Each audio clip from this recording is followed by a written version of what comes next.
अस्सलाम वालेकुम, kitchen with Anila में खुश आमदीद। आज मैं आपको सूजी का हलवा बनाना सिखाऊंगी। तो इसके लिए हमें 1 पाव सूजी चाहिए, 1 पाव चीनी चाहिए और 1 पाव घी लेंगे। और ड्राई फ्रूट्स में मैंने यहाँ पे अखरोट और थोड़ी सी मूंगफली ली है और फिर हमें थोड़ा सा पानी भी चाहिए इसके लिए। तो चलें शुरू करते हैं। तो सबसे पहले हमने कढ़ाई में घी को डाल दिया है और अब इसको मेल्ट होने देंगे। तो ये घी जो है वो हमारा आहिस्ता आहिस्ता मेल्ट हो रहा है। आप अगर चाहें तो इसमें जो है वो देसी घी का इस्तेमाल भी कर सकते हैं, उससे जो है वो टेस्ट जो है इसका बहुत अच्छा आएगा। तो अब हमने जो है वो 2 इलायचियाँ खोल के इसमें डाल दी हैं।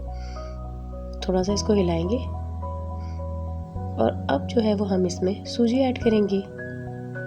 तो ये हमारी जो 1 पाव सूजी है वो इस घी में चली गई है। तो अब जो है वो इसे हम भूनेंगे और साथ साथ हिलाते भी जाना है। स्लो फ्लेम रख पे हमें इसे भूनना है, बहुत ज़्यादा तेज़ आंच नहीं करनी वरना ये जल जाएगी। तो जब ये थोड़ी थोड़ी सा ब्राउन सा होने लगे तो बीच में ही हमने चीनी डाल देनी है और फिर चीनी और सूजी इन दोनों को फिर हमने मिक्स करना है और फिर आहिस्ता आहिस्ता भूनते जाना है। फ्लेम जो है वो स्लो रखना है। तो ये हमारी जो है वो चीनी और सूजी जो है आहिस्ता आहिस्ता भून रही है। इसमें यह एक बात का आपने ख्याल रखना है कि चीनी को आपने बिल्कुल जलाना नहीं है, बिल्कुल स्लो फ्लेम में आपने यह भूनते जाना है। तो ये देखिए इसका रंग भी जो है वो ब्राउन हो रहा है और ये ब्राउन जब हो जाएगी भून जाएगी तो इसमें हम नीम गर्म पानी ऐड कर देंगे। तो ये हमने पानी ऐड करना है और चमचा एहतियात से चलाना है ताकि आप पर छींटे ना पड़े।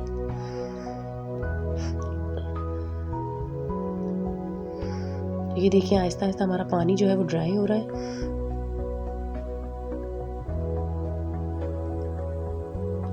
ये पानी हमारा तकरीबन इसमें ड्राई हो गया और अब हम इस हलवे को मज़ीद भूनते जाएंगे। तो ये देखिए हमने जब भूना है तो इसकी कुछ ऐसी शक्ल आ गई है।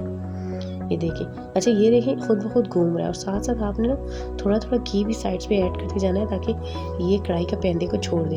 ये देखिए आप खुद ब खुद मूव कर रहे हैं। तो अच्छे से इसे ना ब्राउन शेप में लेके आना है हमने। तो ये देखिए हिलाते से चमचा भून रहा है। तो ये देखिए ये तकरीबन हमारा जो है वो हलवा जो है वो तकरीबन तैयार होने के करीब है। अब हम इसमें अपने ड्राई फ्रूट डालेंगे। आप अपनी मर्ज़ी से कोई भी ड्राई फ्रूट डाल सकते हैं। मुझे जो है वो ज़्यादा अखरोट और मूंगफली ज़्यादा अच्छे लगते हैं तो मैंने वही इस्तेमाल किए। तो फिर डाल के जो है वो हम ज़्यादा नहीं भूनेंगे, थोड़ा सा भूनेंगे। तो अब हम जो है वो उसको डिश आउट करेंगे। हमारा हलवा जो है वो झटपट से रेडी हो गया। तो अगर आपको मेरी रेसिपी पसंद आई हो तो मुझे सब्सक्राइब ज़रूर कीजिए। Next video